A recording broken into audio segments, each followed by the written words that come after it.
Welcome to Untested Builds, where we figure out how to play as your favorite fictional characters in Pathfinder 2nd Edition. Like and subscribe for a new build every week. Comment below to suggest your favorite fictional characters and join the Patreon to vote in polls for upcoming builds. Today we're mourning the birth of a superpower and completing DC's Trinity by building the most powerful immigrant in fiction.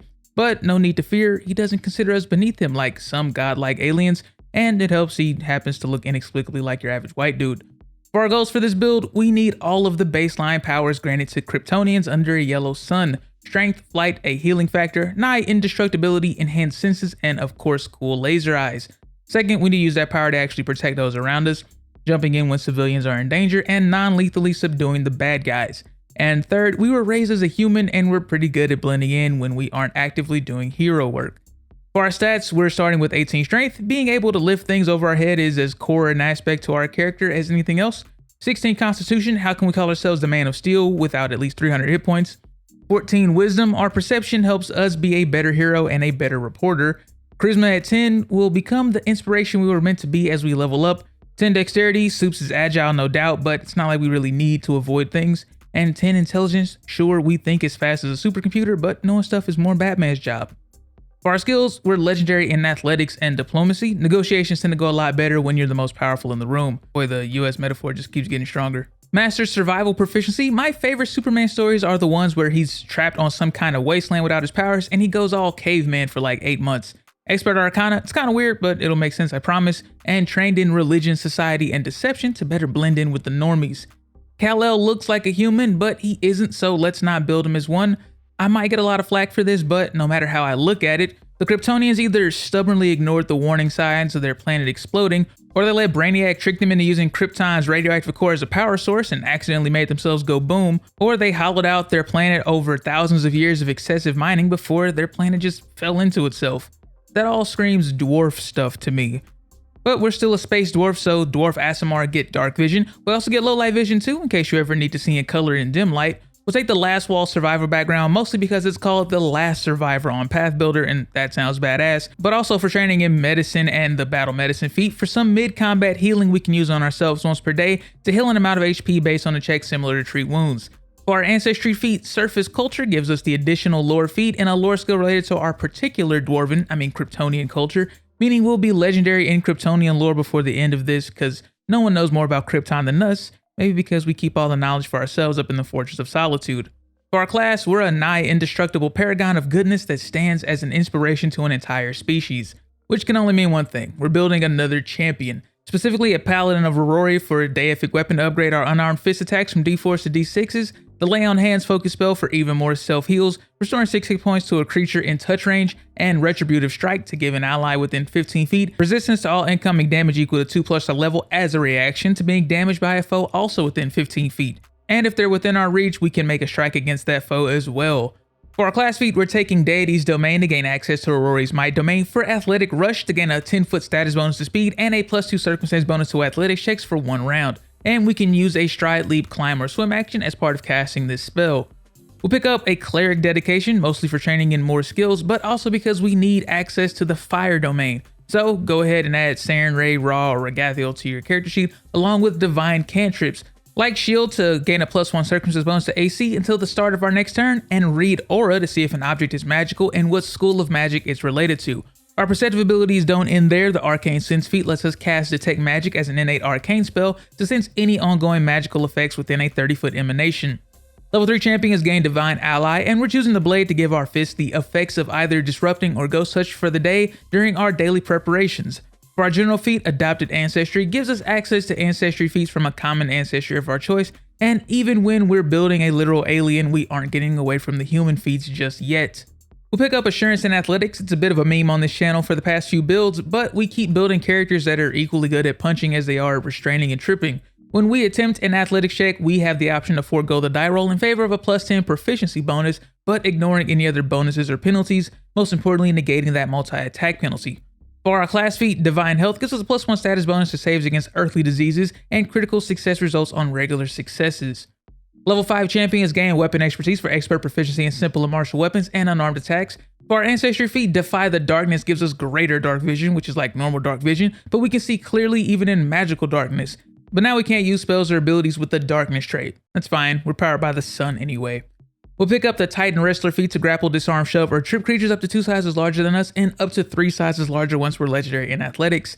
For our class feat, Domain Initiate gives us access to Sarenrae's Searing Ray with the Fire Ray focus spell to make a spell attack roll to deal 66 fire damage to a creature within 60 feet.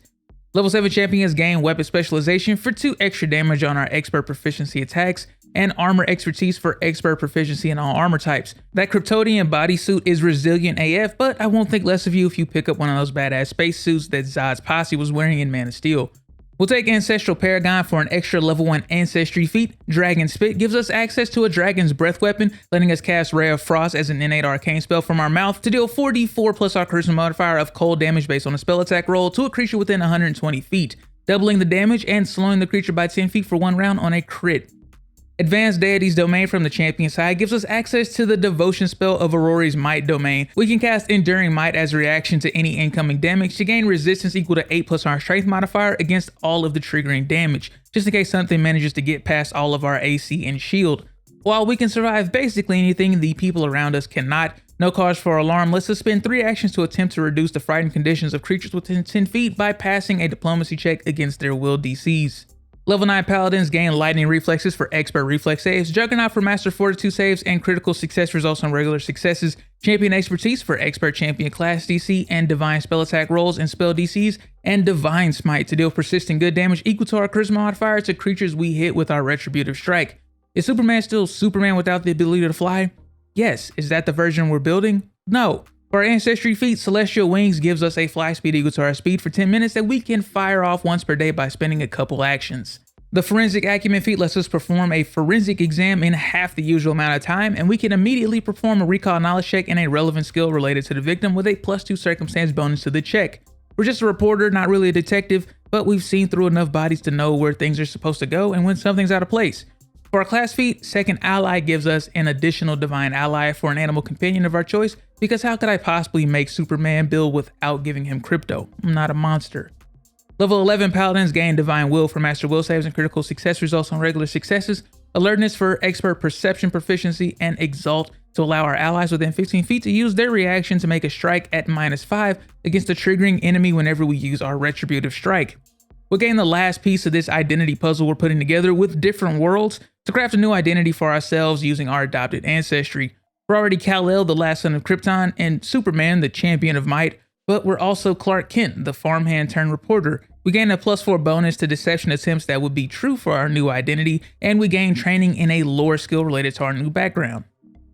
We'll take our perceptive abilities to 11 with Eye of the Arc Lords to see with our true vision for up to a minute, gaining the effects of Detect Magic at the start of each turn automatically, a +2 status bonus to perception checks to seek undetected and hidden creatures, and to our perception DC against creatures attempting to hide or sneak. Don't keep it open too long though, we become dazzled as soon as we end this for as long as our eye was open. The Blade of Justice champion feat gives us that extra damage we've been missing, letting us spend 2 actions to make a strike on a target we've witnessed harm an ally or innocent, dealing 2 extra weapon dive damage if we hit, and applying all of the effects of our Retributive Strike and giving us the option to convert all of the damage we deal to good damage even if the target isn't technically evil. Luther exists in like a lawful neutral gray area these days. Level 13 champions gain Weapon Mastery to increase our proficiency in simple and martial weapons and unarmed attacks to Master, and Armor Mastery for Master Proficiency in all armor types. We'll get some more Kryptonian resiliency with Mountain Stoutness to gain an additional max HP equal to our level and reduce the DC of our recovery checks to 9 plus our dying condition value. Remember that time we spent like months underground failing recovery saves from getting punched too hard while the world went to total chaos? Of course you do, like the highest selling comic book of all time. We'll take the Hobnobber feat to half the time it usually takes to gather information through conversation with people, because I need to get at least one actual reporter feat on here somewhere. For our class feat, Divine Reflexes gives us an extra reaction each turn that we can use for another Retributive Strike. Level 15 champions gain Greater Weapon Specialization for 6 base damage on our Master Weapon and unarmed strikes, and for our general feat, Toughness gives us another increase in max HP points equal to our level and further reduces our recovery checks to only 6 plus our dying condition value since we already have Mountain Stoutness. We'll get a bit more damage with Instrument of Zeal to deal an extra weapon die of damage and give the target slowed 1 whenever we hit with our Blade of Justice or Retributive Strike, meaning we're laying down 6d6 plus 11 bludgeoning damage plus 3 persistent good damage on our turn, and 4d6 plus 11 bludgeoning damage plus 3 persistent good damage up to twice on our foes' turns. All of that at our full attack modifier. just in case you thought we weren't bringing some heat to this build. Heat other than the literal heat ray, that is. For our skill feat, cloud jump triples our maximum long jump distance and lets us use our usual long jump calculation when performing high jumps, because even though we could fly, it wouldn't really be Superman if we couldn't leap tall buildings in a single bound. Well, maybe not super tall, 30 feet is like 4 stories up. Level 17 champions gain legendary armor for legendary proficiency in all armor types, champion mastery for master champion class DC and divine spell attacks. The Eternal Wings Aasimar feat gives us an unlimited fly speed equal to our speed, so we can spend as much time absorbing that yellow sunlight as possible. We'll take Devoted Focus to regain 2 focus points whenever we refocus for more rippling muscle resistance and heat vision goodness. We learn to use our words in combat too with Legendary Negotiation to spend 3 actions during the heat of battle to attempt to make an impression with a foe and request they cease hostile actions based on a diplomacy check with a -5 penalty. No guarantee they'll listen, but they can't say we never tried before pummeling them into submission.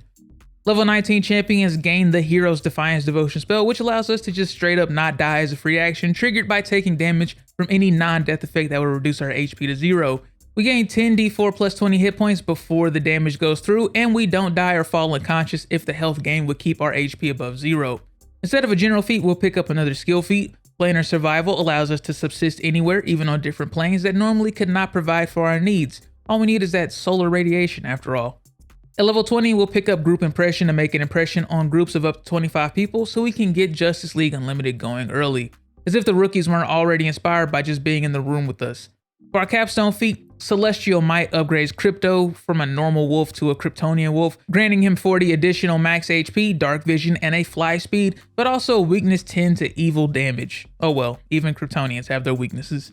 But now that we're level 20, let's look at the pros and cons of this build. For starters, consistent damage, and it's nothing to sneeze at either. We're basically a fighter between that extra dice from Blade of Justice and Instrument of Zeal and the bonus damage on Retributive Smite. We're also super good at keeping ourselves and everyone else alive, with on-demand healing, the ability to grant resistances, and Animal Companion that can soak up damage almost as good as we can.